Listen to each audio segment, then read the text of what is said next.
Olá, Lucas. Tudo bom, meu amigo? Muito boa noite. Graças a Deus, tudo ótimo e contigo. Boa noite. Tudo bem, graças a Deus. Está um pouquinho quente aqui em Manaus, mas a gente vai seguindo. Aqui também não está muito diferente, não. De costume está um pouco mais quente, mas a gente segue assim mesmo, né? Aí já tem Nada, muito feliz de estar com vocês. nós também, amigo. É uma honra muito grande para nós recebermos um amigo de tão longe que agora está tão próximo de nós. Obrigado por ter aceito esse convite nosso, por abrir as portas da sua casa e por entrar nas nossas casas também. Nada, eu que agradeço todo o carinho de vocês, né? Um sotaque gostoso na boca que dá saudade. Quem me dera nessa encarnação ter esse sotaque maravilhoso dos companheiros de Minas Gerais, sim, que é uma terra que a gente gosta muito. Amigos queridos de Betim, Pedro Leopoldo, Grande BH, enfim, torcendo para que um dia a gente possa estar junto com vocês aí em patrocínio, na verdade. Se Deus quiser, um dia estaremos juntos. Quem sabe nós também poderemos ir aí também algum dia, não é mesmo? Claro, com certeza, torcendo, né, para que esses laços, né, virtuais se tornem também laços físicos, com certeza. Exatamente. Lucas, então, como de hábito que nós temos, a gente sempre convida os nossos amigos a nos dizerem aqui embaixo, convidados, amigos que estão conectados, se vocês nos ouvem e nos veem bem, para que a gente dê continuidade à nossa live. Só coloquem escrito aqui embaixo, por favor. Márcio, boa noite. Se vocês nos escutam e nos veem bem, para a gente dar continuidade, Exato. por favor. Eu consigo escutar o meu retorno Tá, eu vou no colocar o teu. fone aqui então. Deixa eu achar o fone aqui. Às vezes, com o fone dá retorno e sem o fone também dá, mas a gente pode tentar tirar ele aqui. Eu acho que vai ficar bom. Boa noite para os irmãos e irmãs que estão aqui conosco, né? Eu queria dar uma boa noite muito especial para o nosso querido irmão Edmilson, que sempre nos acompanha nas prelações, nas prédicas, está aqui conosco mais uma vez. Que bom, Edmilson, seja bem-vindo. A todos os outros amigos nossos também, que nós já conhecemos há um tempo e que nos conhecemos agora também, sejam muito bem-vindos, amigos do Lucas, amigos da Casa do Caminho. É uma felicidade para a gente poder nos encontrar com amigos de tão longe fisicamente, mas que com essa nossa crise, felizmente, nós conseguimos enxergar pontos muito bons de reencontros, né? De reconexões, de encontros que nós tivemos há algum tempo, mas agora separados pelo meio físico, mas agora reconectados agora em espírito e tecnologia também, não é isso?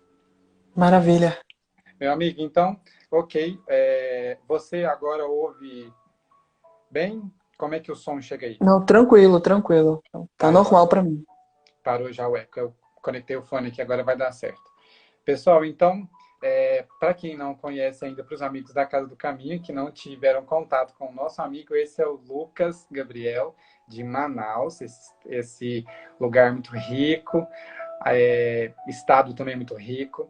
E o nosso amigo está aqui hoje para compartilhar um pouquinho dos ensinos de Cristo, reconexão com Deus, para nos trazer reflexões para que a gente possa se conhecer um pouco mais, buscar a Deus dentro de nós, né, da forma mais íntima que cada um de nós aqui conseguir, respeitando o nosso grau de desenvolvimento e cada dia mais buscando a Deus de todas as formas.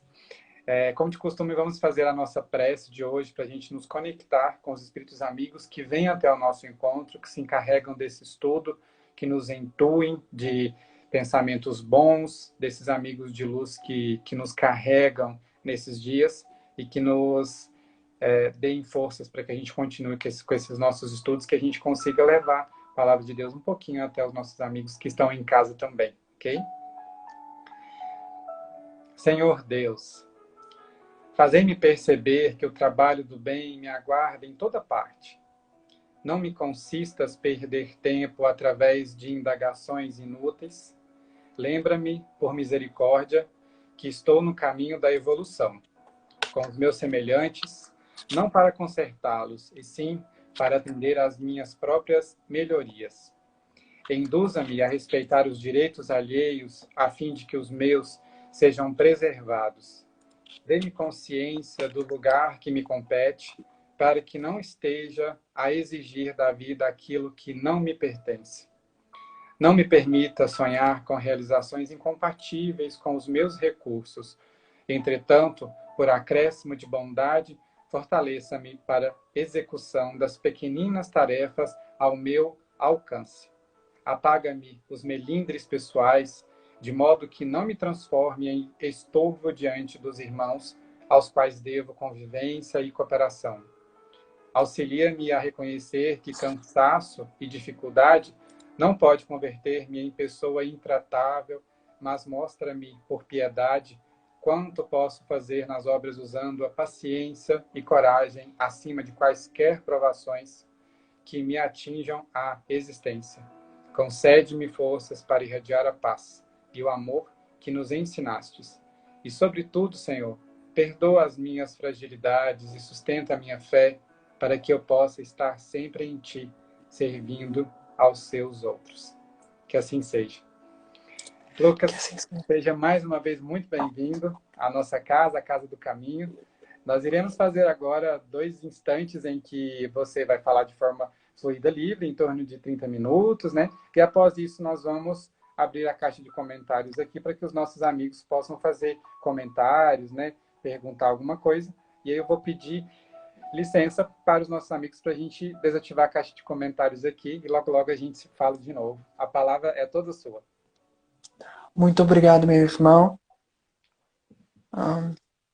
A gente, antes de tudo, queria agradecer a oportunidade de estar com vocês essa noite, ainda que distantes.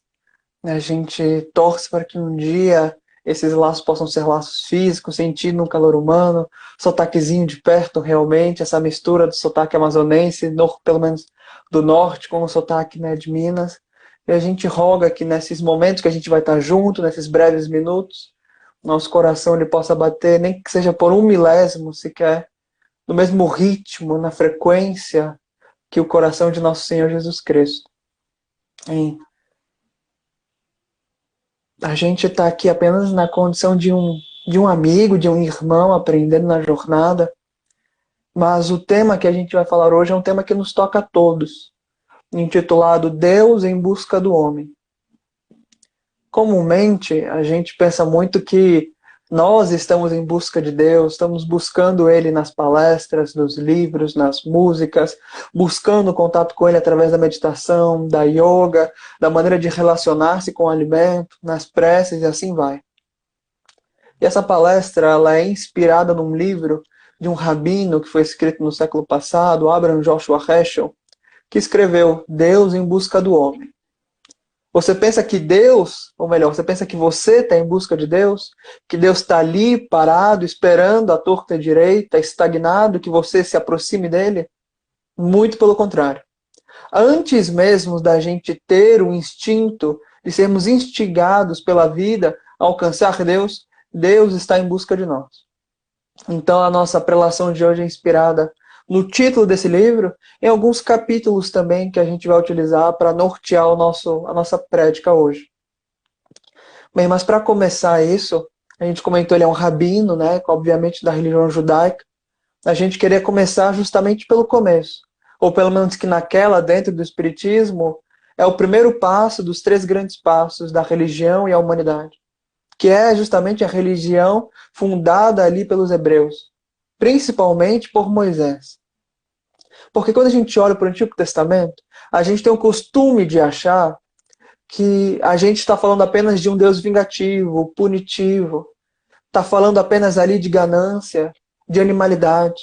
A gente lê João Batista, né, no Evangelho de Mateus, capítulo 3, versículo 17, falando para os fariseus, saduceus, raça de víboras, vocês não conseguem ver o que está chegando, o Cordeiro de Deus se aproxima. Então, naturalmente, que a gente tem uma visão, muitas vezes, negativa do Antigo Testamento. Toda a riqueza cultural e religiosa na época do Cristo e antes mesmo, de séculos e milênios atrás. E a gente perde o contato com esses, na verdade, com os nossos grandes ancestrais. A gente vê, por exemplo, Gamaliel, discípulo ali de Hilel, que é justamente seu avô. Curiosamente, os 2 importantíssimos para a religião judaica, uma escola farisaica importantíssima, foi justamente Gamaliel que ensinou Paulo de Tarso. Paulo de Tarso, ele que é um homem de 3 mundos. Quando a gente olha para o Antigo Testamento, é importante que a gente note que estamos falando de vida, de vivência. Pessoas que se arrependeram, que assassinaram umas às outras, pessoas que perdoaram, pessoas que amaram, pessoas que, igual a nós, buscam Deus incessantemente. Ou aqueles ainda que não estão buscando, mas que um dia buscarão. Antigo Testamento para nós é vida. E a gente faz essa breve introdução para que a gente possa, de fato, iniciar do começo. Para que a gente possa olhar para o Antigo Testamento e o primeiro livro que abre para nós o Testamento Antigo, que é Gênesis, o princípio, Bereshit. Justamente nesse que para nós é um conjunto maravilhoso de, vamos colocar assim, uma mitologia muito importante, tem valores, conceitos, anedotas, simbolismos fantásticos para que a gente analise o nosso relacionamento com Deus, que é o jardim do Éden, a criação. Adão e Eva, o universo inteiro e Deus. Mas eis que, obviamente, a gente sabe como a história acontece. Vem a serpente maligna, sugere para que Eva coma o fruto proibido da árvore do conhecimento. Ela come, oferece para Adão, Adão come. E os dois se descobrem ali, desnudos, se cobrem ali com cipós, plantas, folhas. E eis que no capítulo 3, no versículo 9, Deus inicia a busca pela humanidade, ali representado em Adão e Eva, dizendo, onde estás? Buscando Adão no jardim do Éden. Consequentemente, para nós é muito paradoxal, porque Deus está em todo canto, Deus é a essência máxima do amor do universo, mas eis que a gente encontra uma frase ali de Deus buscando o homem.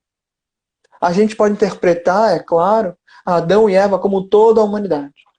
A humanidade que come o fruto do conhecimento, ou melhor, do discernimento, e consequentemente está ali apodrecida por dentro. Adão e Eva, nesse conto fantástico que é a criação do Jardim do Éden, não são punidos porque eles quiseram aprender, porque quiseram ser inteligentes. Eles são punidos, acima de tudo, porque o discernimento que eles obtêm coloca, acima de tudo, eles em cima de Deus. Um conhecimento completamente antropocêntrico. Não é um discernimento daquele que julga pelos olhos de Deus, mas um discernimento limitado. Um discernimento que nunca está satisfeito com o que possui, que quer confiar apenas em si mesmo e não em Deus. Mas eis que inicia-se a partir de então, dentro da religião judaica, uma busca incessante de Deus pelo homem. Onde estás? E é uma frase que repercute séculos afora até chegar a nós, no dia de hoje, ainda que surja distante. Porque Deus vai nos buscando constantemente. Como é que a gente vai falar, por exemplo, de Deus, sendo que nós, aqui dentro da religião, do Espiritismo, a gente sabe que Deus não tem boca, não tem olho, não tem braço, não tem cabelo, bochecha, sorriso, não tem pés. A gente constrói como humanidade moradas para alguém que não tem corpo. Quer que ele habite templos, mas ele está em todo canto, está em toda parte. Falar de Deus acima de tudo é falar de como entrar em contato com ele. Consequentemente, não dá para falar com ele pela boca, ou escutar a sua voz pelo ouvido. Mas, acima de tudo, falar de Deus, nossa relação com ele é falar sobre sentimento. E eis que a gente vê Deus se moldando ao nosso próprio entendimento, mas ainda mais importante, ao nosso próprio sentir, para que a gente possa compreendê-lo um pouquinho melhor. Porque quando a gente olha a história da humanidade, o conceito, simples conceito de um Criador, de uma existência ali poderosa que rege o universo é muito novo. É muito novo. É tudo muito novo para nós, que somos bebês espirituais. Mas eis que ele vai surgindo para nós em muitas religiões. Catolicismo, protestantismo, candomblé, umbanda, budismo, islamismo, espiritismo. Ele se molda ao nosso entender do universo, ao nosso sentir, buscando cada um de nós. Onde estás? E Deus faz essa pergunta todos os dias. Eu fico pensando em todos aqueles que, em muitos processos mediúnicos que o Espiritismo esclarece, dizem que escutaram a voz de Deus, que Deus falou com ele. Eu imagino a felicidade de cada uma dessas pessoas que tem a plena certeza, ainda que um pouco distante da fé raciocinada, têm ainda a convicção de escutar a Deus. Que coisa fantástica e maravilhosa. Que coisa sublime que é. Mas o que nós, comunidade, fizemos com a religião? Diz Abraham Joshua no seu livro, ali logo na introdução, um pouquinho antes do capítulo 1, religião é a resposta para todas as questões da humanidade. É por onde Deus responde todas as nossas dúvidas, anseios, angústias. Por isso temos várias vertentes, porque somos multifacetados. Somos muitos, muito diferentes uns dos outros. E Deus vai se mostrando ali em pedaços, realmente parcelado em várias religiões. É claro que a gente vê principalmente o Cristo operando em nome de Deus, em cada uma dessas religiões fica tudo ainda muito mais bonito. Os preceitos divinos em cada uma delas, mas a gente sabe, como disse o filósofo da antiguidade, o que sobe converge. O que sobe converge, porque vem tudo da mesma fonte.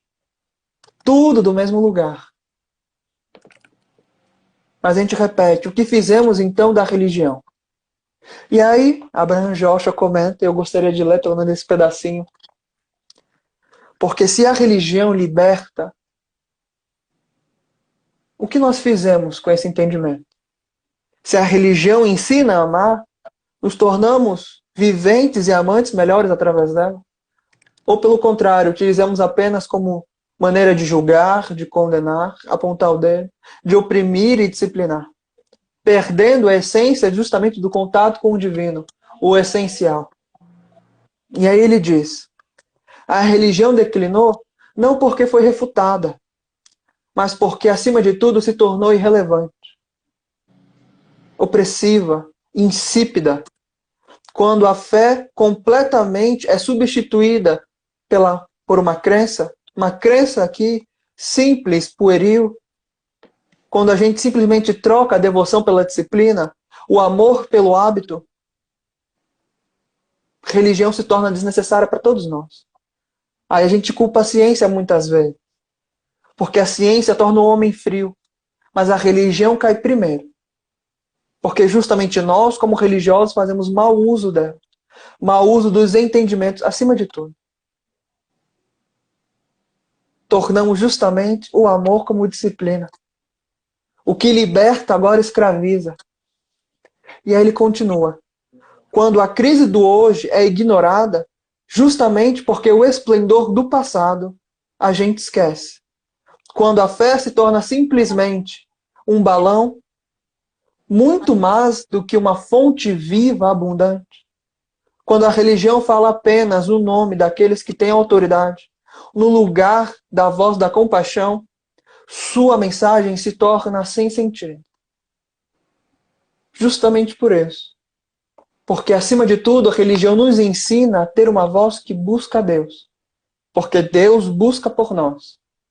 Daí, quando a gente vê o desenvolvimento das religiões, isso está muito bem representado, principalmente ali no depois da morte de Denis.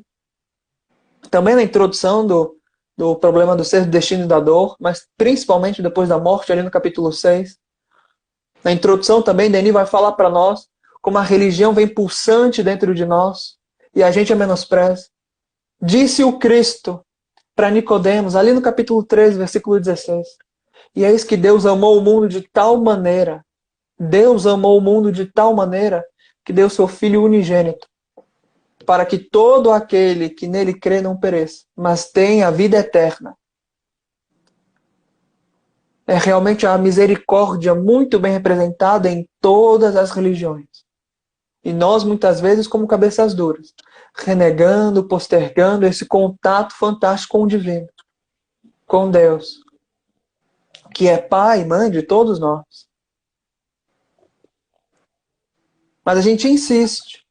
A gente insiste em materializar aquilo que não se pode ser materializado. A gente insiste em colocar numa caixinha aquele que está em todo canto espalhado. Está em todo canto. Allan Kardec, lá em A Gênese, o último livro do Pentateuco Mosaico, diz para nós, perdão, do Pentateuco Kardeciano, dizendo para nós, a nossa falta de contato com Deus se dá principalmente porque nós, não conseguindo compreender um ser tão fantástico, tão magnífico, rege as nossas vidas, desde o macrocosmo até o microcosmos, por não ter nem a menor ideia de algo tão fantástico, a gente insiste em colocar imperfeições nossas em Deus. Escolhe usar as lentes erradas para interpretar o divino. Daí a gente diz que ele gosta apenas de uns, que ele gosta justamente daqueles, aqueles que fazem certos favores, que são de tal lugar, de tal raça, de tal cor, de tal gênero, e assim vai. Como disse Abraham Joshua, justamente, o amor se torna simplesmente uma disciplina pueril e afasta justamente o contato com o sagrado. Jesus, capítulo 17 de Lucas, quando perguntarem para vós onde está o reino dos céus, não digam, está ali o reino de Deus, está acolá. Porque o reino de Deus está, acima de tudo, dentro de cada um de nós. Por isso que a gente falou no começo. Não é uma coisa que se vê, não é uma coisa que se escuta, é uma coisa que se sente, que se, acima de tudo, experiencia na acústica da alma, dentro do ser. É uma experiência, assim, uma jornada que você passa por dentro e não por fora. Por fora é o de menos.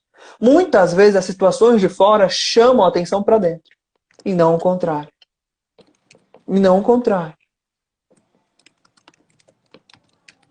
E aí, voltando para depois da morte, no capítulo 6, Denis fala para nós que, acima de tudo, é no recôndito da alma que está todas as esperanças para todos nós experienciarmos o contato com Deus.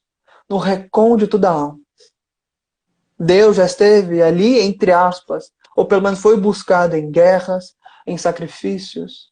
Muitos templos do passado se encheram de sangue de irmãos e irmãs nossos, porque nós achávamos, infelizmente, pelo nosso piso evolutivo, que Deus se alegraria com cada um disso. Com cada um desses sofrimentos. Matamos, expulsamos, queimamos, caçamos, em nome de Deus. Esquecendo justamente o nosso próprio contato com o Criador. Mas como o Denis diz, é no recôndito da alma, não é no externo. Muitas vezes a gente quer preencher o interno com o que é externo. Mas não pode. Não pode. A experiência espiritual passa, acima de tudo, por dentro. É a criatura nova que tem que surgir nos recônditos da criatura velha. Mas eis que Deus não desiste de nós. E vai buscando incessantemente cada um. Cada um. Daí a gente lembra. Principalmente, capítulo 20 do Deus em Busca do Homem, do Joshua.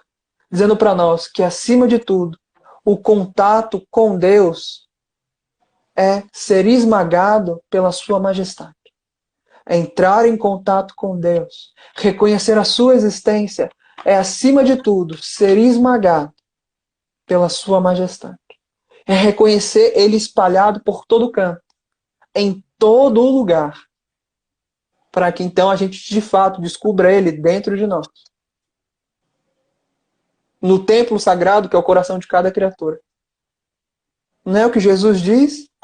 Capítulo 3 do Boa Nova, para Hanã, um dos juízes ali que vai condená-lo ao martírio na cruz, no Gólgota. Tem um diálogo ali que a gente não quer se estender muito. Mas Hanã conversa com Jesus, Jesus diz que, acima de tudo, o reino de Deus é obra divina no coração da criatura. No coração da criatura.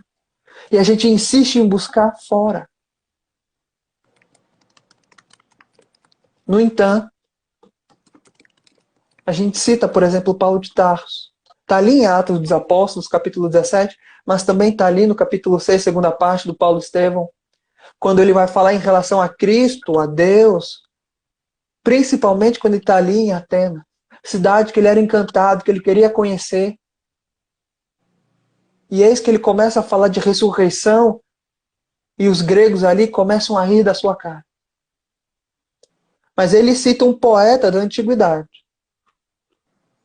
dizendo que nós estamos imersos em Deus. Falando, obviamente, do contato da criatura com o Criador. Nós estamos imersos em Deus. Nós nos movemos, existimos dentro dele. Como ele mesmo disse, citando, nós somos parte da linhagem de Deus. Como mesmo Cristo disse, conhece a árvore pelos frutos. E como a vida é bela. E como o potencial da angelitude em cada um de nós é fantástico. Que Criador maravilhoso é esse? Como diz mesmo André Luiz, que a gente também traz aqui para a mesa, nós somos como peixinhos no oceano. E o oceano é Deus. Nele existimos e nos movemos.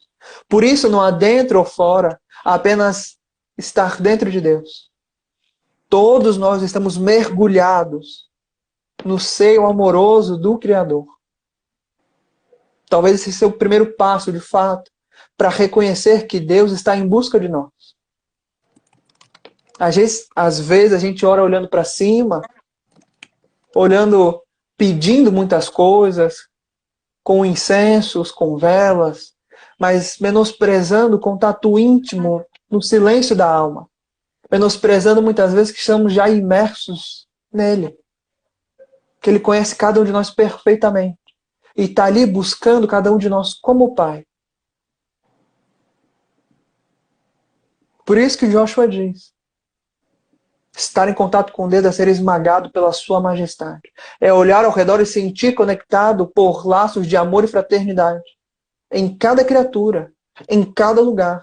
Não se sentindo jamais sozinho. Em meio às sombras, em meio às dificuldades. É justamente os laços de amor conectando a você em todo canto. Porque Deus está em todo canto. Em todo canto. A gente lembra também os judeus no Shabat, o dia sagrado. Ano passado, na época de Jesus mesmo. Vinha o pôr do sol na sexta-feira. E eles se reuniam porque ia chegar ali o dia sagrado, que eles não podiam trabalhar. E a família se reunia às vezes no teto da casa. Olhava para o horizonte. O céu alaranjado, algumas estrelas já salpicando o céu, e eles olhando o pôr do sol enquanto entoavam hinos, dizendo: eterno, adentre o meu lar. Adentre a minha morada. Talvez não a física, mas principalmente o coração. Eterno, adentre a minha morada.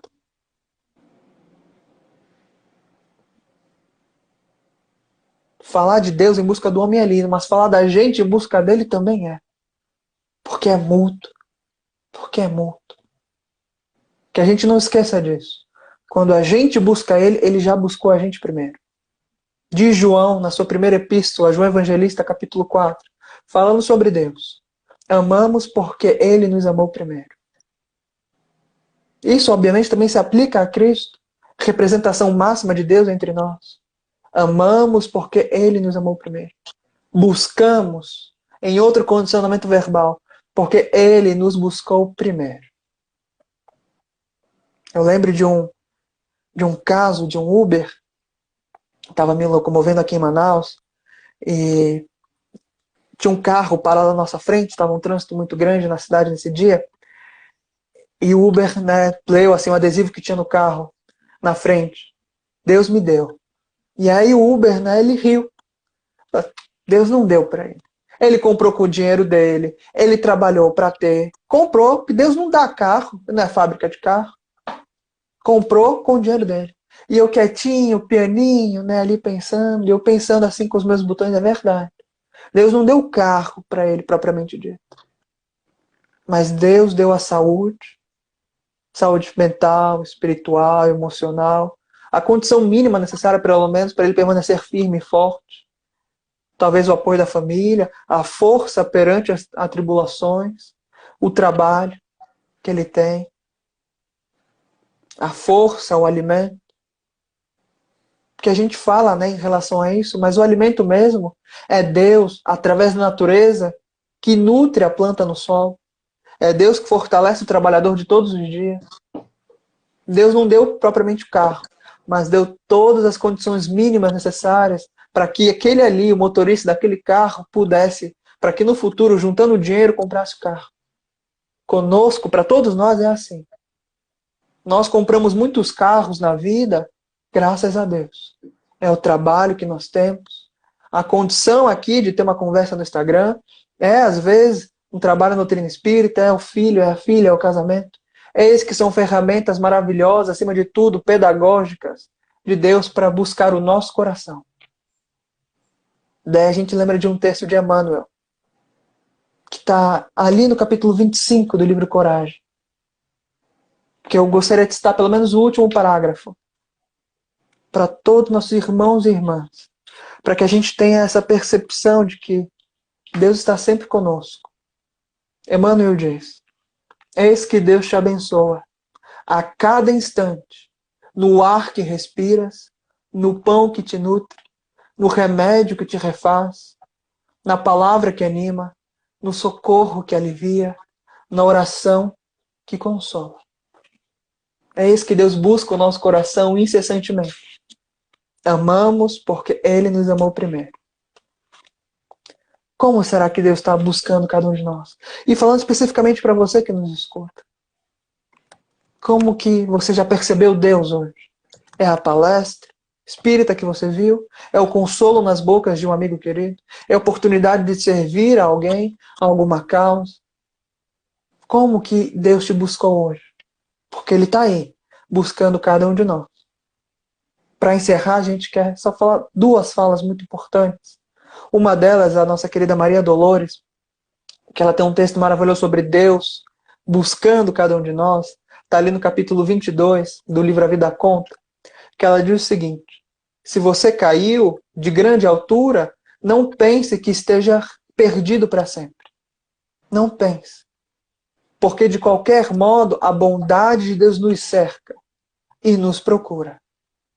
Ou seja, em qualquer patamar que estejamos, do alto ao mais baixo, independente da queda, Deus nos cerca, nos protege e nos procura.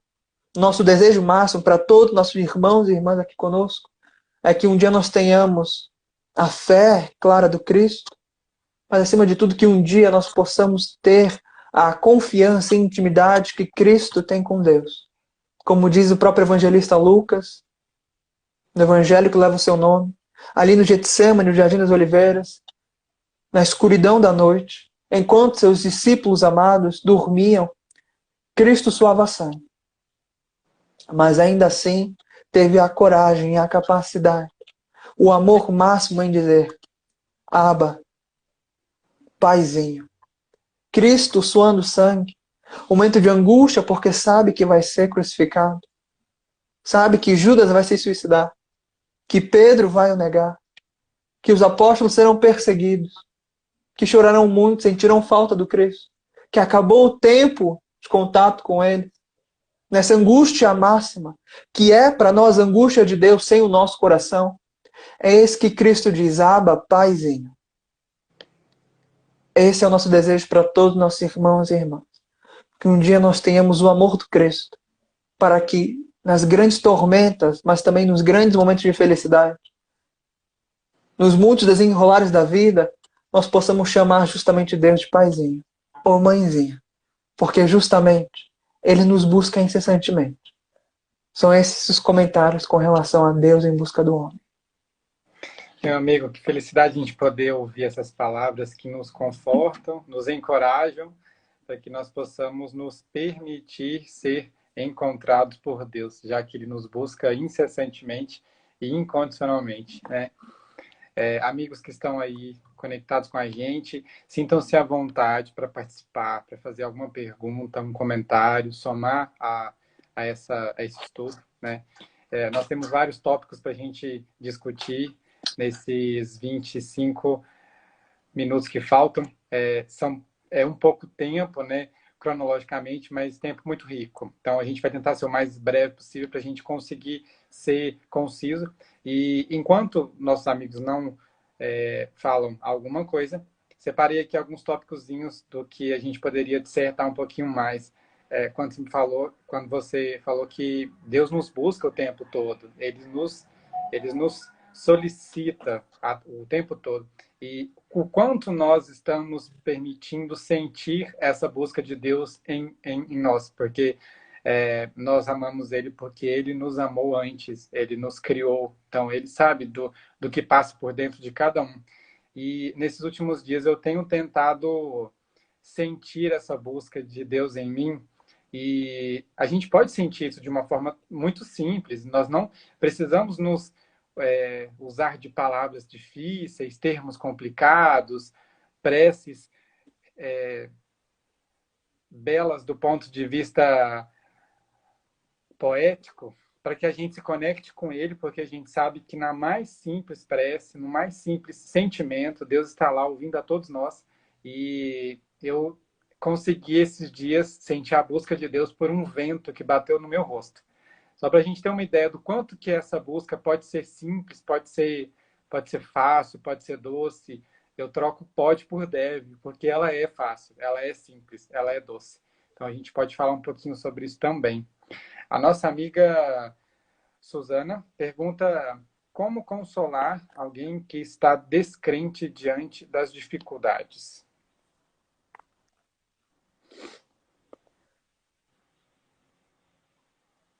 Eu penso muito, muito em Deus conosco. Eu lembro de André Luiz, em Agenda Cristã, falando para nós que a gente santifique o mal. Porque muitas vezes a gente quer impor verdades nossas, sentimentos nossos em corações alheios.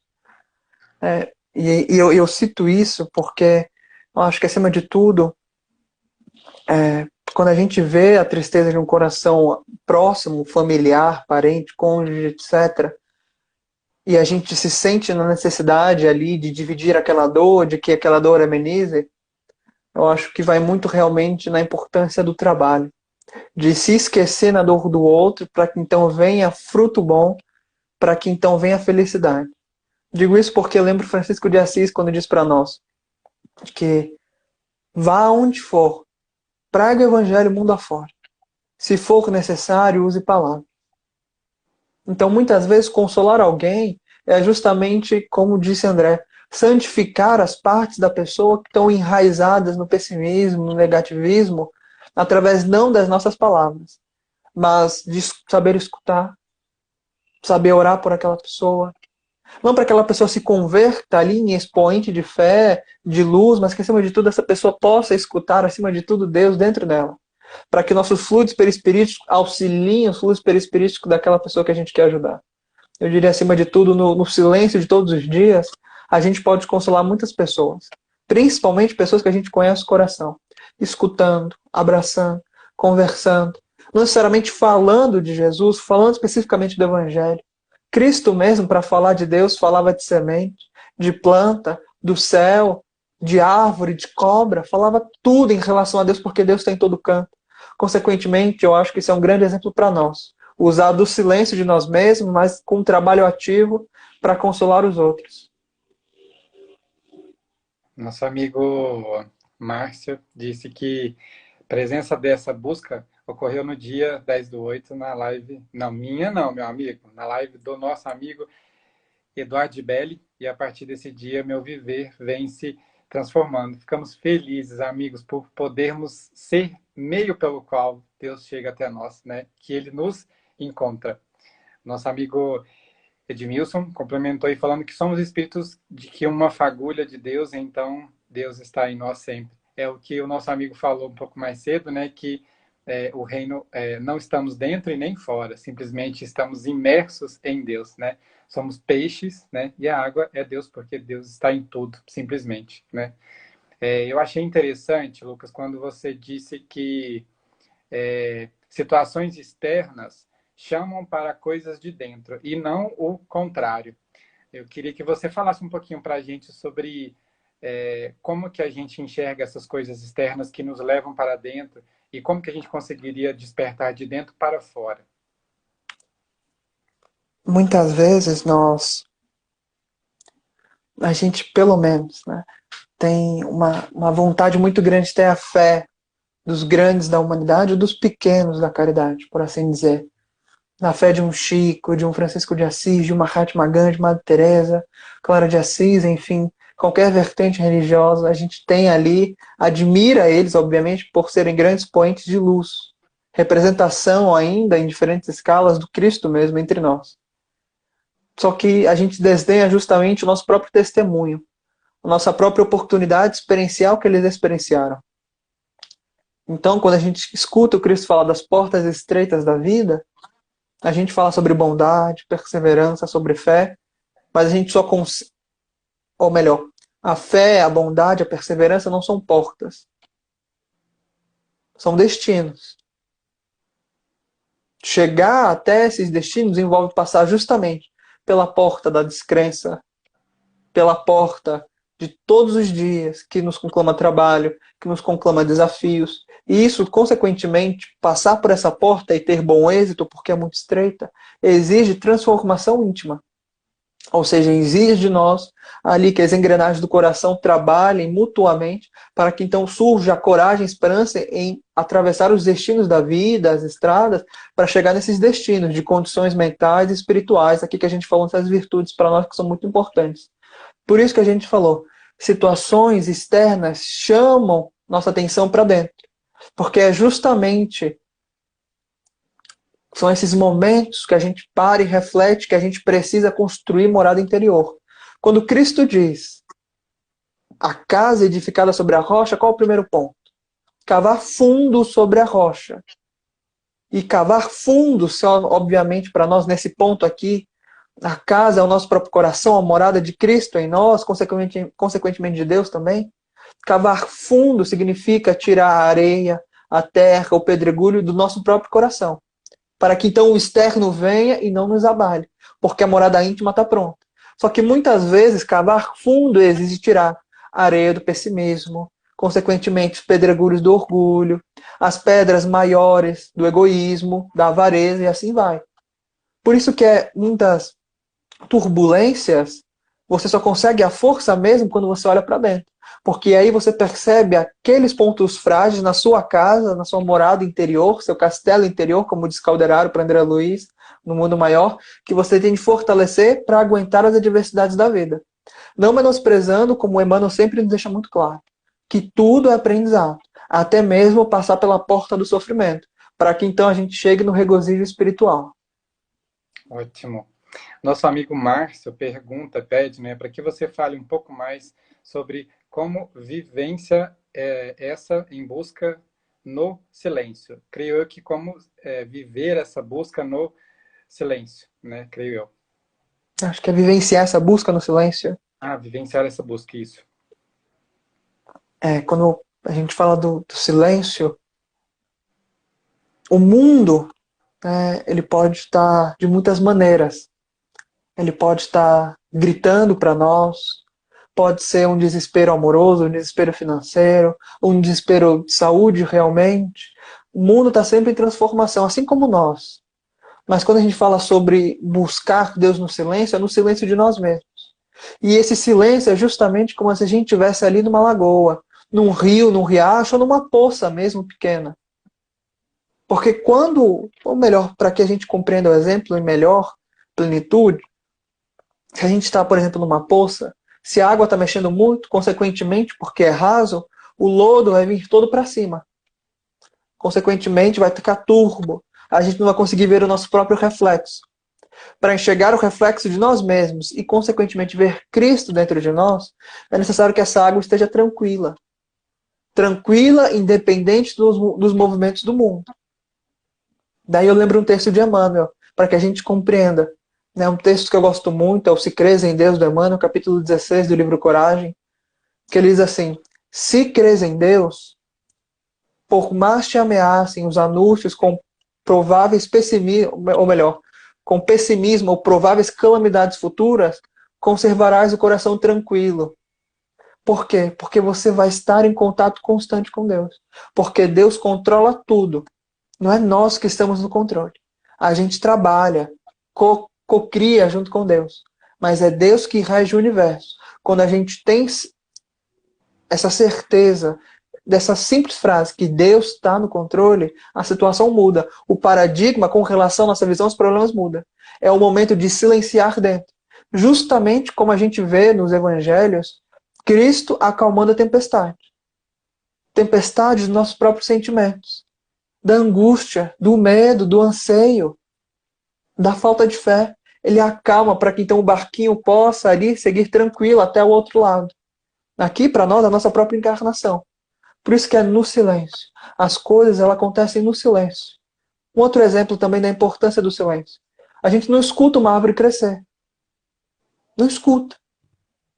Todo o fruto de qualquer árvore é trabalho laborioso do silêncio. Recolhendo energias, surgindo fruto maravilhoso. Você retira ali o fruto, a árvore não bate, não grita. E nem começa ali a gritar ainda mais alto, mostrando que tem fruto. A gente retira, joga pedrada, o que a árvore faz? No silêncio de si mesma, trabalhando com Deus, que a frutifica, que dá energia para ela recolhe os nutrientes e dá outro fruto. Por isso que eu sempre penso que o trabalhador cristão é o trabalhador do silêncio, que nem a natureza. Natureza é exemplo máximo de trabalho cristão, porque está sempre no silêncio. Você não escuta a árvore crescer, mas ela cresce. Mas o que a gente escuta muitas vezes? Ou o que nossos ouvidos estão sempre muito acostumados ou são sensíveis a ouvir? Barulhos do mundo. Muitas vezes a gente não para escutar os barulhos da alma, que é o silêncio. Exige de nós uma condição mental para perceber, apesar de cada turbulência dos maremotos internos, a importância de silenciar e enxergar Jesus. Enxergar oportunidade de testemunho. E não apenas dificuldade. Nossa amiga Raquel trouxe uma passagem aí, que, se eu não me engano, pode ser que eu não conheça, né? Adeildin Salles, eu acredito que seja Adeilson. Adeilson Salles. Talvez os silêncios guardem mais barulho que todos os sons do mundo, pois ocorrem dentro da alma. Lembrou muito um estudo que nós fizemos com o nosso grupo de jovens falando sobre falar com Deus. E uma jovem trouxe um tópico que a gente discorreu sobre todo o tempo, falando que qual é a melhor forma de falar com Deus. E ela disse que através do silêncio, quando ela se cala. Mas ela quis dizer que não é quando ela se cala pela voz, é quando ela se cala pelo Espírito. E ela consegue enxergar centelha divina que existe em cada um de nós, e ela consegue inconscientemente sentir Deus, ouvir no caso, né, para que ela compreenda o que ele espera de nós, né? E aí, como você disse hoje, o que ele busca em nós, né? Tem uma frase de Matheus que eu tá, perdão de cortar, meu amigo. Não, eu já falei já. Maria Teresa dizia assim que as orações dela com Deus são sempre no silêncio, porque ela só escuta a Deus. Muitos de nós pedimos. Ela não, ela disse que só escuta. E aí uma vez um repórter foi entrevistá-la e fez a pergunta: mas se a senhora só escuta, o que Deus fala? Ah, ele não fala nada, ele só escuta também. Então, é sempre uma conversa, é acima de tudo uma conversa, ainda que no silêncio. Porque está envolvendo acima de tudo o sentimento. Suzana trouxe uma frase muito linda aí para nós, né? Levamos 2 anos para aprender a falar e o resto da vida para aprender a silenciar. É isso mesmo, Suzana. Perfeito. E acho que encaixa muito bem sobre esse tema aí, quando você fala que o tempo sagrado e o reino de Deus é obra divina no coração da criatura. Quando a gente se reconhece criaturas de Deus e a gente se permite se conectar com o que existe de mais íntimo em nós, né? A gente consegue entender que nós somos obra divina, nós somos criaturas advindas dele e que nós merecemos, sim, o seu amor, o seu amparo, consolo, e a partir disso podemos olhar o nosso próximo também como criatura deles. Então, e também se falou que reconhecer Deus é ser esmagado pela sua majestade. Majestade. É uma frase Majestade. do Abraham Joshua. É muito belo a gente ver que, ao mesmo tempo que Deus é tão poderoso do ponto de vista que nós conseguimos ter, né? Poderoso do ponto de vista que ele consegue, que ele simplesmente consegue não, que ele simplesmente é. E ao mesmo tempo que ele nos toca de forma tão íntima, tão única, tão especial, na dor de cada um. E a gente às vezes se pergunta, no nosso modo de ser também, né? Porque a gente entende Deus até certo ponto. Esses dias a gente fez um estudo com outro colega nosso falando sobre as formas de ver Deus. E aí, até então, a forma que a gente tem de ver Deus, a gente ainda personifica ele, né? Então, aonde Sim. está Deus, né? E aí, todo esse assunto nosso resume muito bem, né? Que a gente pode encontrar Deus no silêncio, né? E a religião, ela vem muito como meio pelo qual a gente consegue se reconectar. Quando eu falo reconectar, porque nós já estávamos conectados com Ele, nós sempre tivemos, né? Mas você falou que se a religião liberta, o que nós temos feito desse ensino, digamos assim, ou do porquê que nós não conseguimos nos libertar? Por que nós estamos fazendo dessa religião, que hoje a gente entende um pouquinho mais íntima, que é a religiosidade, por que a gente não consegue se libertar por meio da religião? O que nós temos feito dela, né? A gente vê, por exemplo, como Cristo diz, Deus amou o mundo de tal maneira que deu seu Filho, né? Daí a gente vê o que nós, como humanidade, fizemos. Passou 3 anos de muita luta, de muito sacrifício, muitos choros, regozijos espirituais, de cristãos indo para o circo, sendo devorados por feras, sendo queimados vivos, chicoteados, participando de jogos horrendos, para que então o próprio cristianismo fosse devorado pela alma do mundo. A alma do mundo aqui para nós é cada valor, sentimento, preceito que esteja em desacordo total, desalinhado mesmo com os valores do Cristo. 300 anos de muita luta, de muito sacrifício, para que então o mundo conseguisse englobar o cristianismo e devorá-lo. Para que então viessem os muitos concílios que afastaram a essência do Cristo, da humildade, da simplicidade, afastando o sentimento de caridade máxima, justamente daqueles que é para onde, ou melhor, para que Cristo veio, que é para os simples, para aqueles, como ele diz ali nas Bem-aventuranças, capítulo 5 de Mateus, tem fome e sede de justiça, aqueles que querem ser consolados, aqueles que querem ser amados, aqueles que querem se reconhecer, acima de tudo, importantes, ainda que para alguém. Como mesmo Abigail diz para Paulo, no capítulo 3 do Paulo Estevão, na segunda parte, os filhos do Calvário estão mundo afora, esperando a herança do Salvador. E aí nos concílios a gente fez isso, afastou. Em outras religiões mesmo, quando Deus não está presente, acontece isso. Teoricamente está ali, mas o coração está muito distante. A gente afasta justamente o propósito da religião, que é reconectar, né? Realmente religar. Que é isso a religião, é o religare. E a gente consegue ainda estragar até mesmo isso. Esse laço máximo de reconexão com o Criador. Mas eis que ele surge em cada momento, em cada lugar, em cada oportunidade. Como o Mano disse, no alimento, no ar, porque está em todo canto. Do macro para o micro. Exatamente. É quando a gente entende que Deus não está em todo canto, né? Deus simplesmente é. Tudo que a gente consegue ouvir, sentir, ver, né? Simplesmente é Deus. E aí, falando um pouquinho sobre o reino de Deus, para a gente chegar no final do nosso encontro hoje, eu tenho comentado muito nesses últimos encontros que a gente tem tido, falando sobre o reino de Deus. Nós sabemos racionalmente, digamos assim, que o reino de Deus não é deste mundo. Mas o quanto de nosso comportamento, de nossos pensamentos, de nossa fala, de nossa vivência, tem colocado em prática esse reino de Deus que não é deste mundo. E aí você comentou que reino de Deus não é algo que a gente vê, não é algo que a gente escuta, é algo que se sente. E se sente na maioria das vezes, para não dizer em todas as vezes, no silêncio, que a gente sempre tem comentado aqui. Esse silêncio não do som externo, né? Mas o silêncio do nosso espírito. Quando a gente se escuta, e aí como a nossa amiga comentou mais cedo, normalmente tem muito mais barulho do que os sons do mundo externo. E aí a gente consegue sentir Deus nesse som interno, né? Eu gosto sempre de pensar no o barulho que é você amar alguém. Que os espíritos dizem para nós. O universo inteiro é uma sinfonia.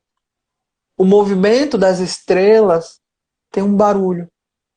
A Terra girando ao redor do Sol tem um barulho. O universo inteiro é uma orquestra que Deus rege. Então eu pergunto, que barulho tem o amor? Que barulho tem você, por exemplo, chorar no silêncio da noite? Entre aspas, o silêncio da noite. Que barulho tem um abraço realmente ali a nível espiritual, de coração com coração, um olhar de dois apaixonados, uma mãe e uma filha, alguém que está muito feliz e agradecido? Que sentimento, ou melhor, qual o barulho de um sentimento? Porque é assim que a gente realmente experiencia as coisas. O que marca não é, não são os sentidos. Sentidos, eles são... Você pode enganar os sentidos, você pode ver, você pode tocar, mas aquilo que você sente fica gravado ali na memória do coração. Isso eu acho que é o mais importante. Por isso que a gente fala muitas vezes em relação, eu pelo menos sou um papagaio espírita, porque repito muitas histórias, porque as histórias me marcam. Porque eu consigo ter aquele sentimento, aqueles estalos de, poxa, então é assim que é estar um pouquinho mais perto de Deus. Então é assim que se sente, é assim que experiencia, é assim que vivencia. Eu sempre penso qual o barulho que é amar alguém, o som, que música é essa, porque é o que rege o universo, essa sinfonia maravilhosa.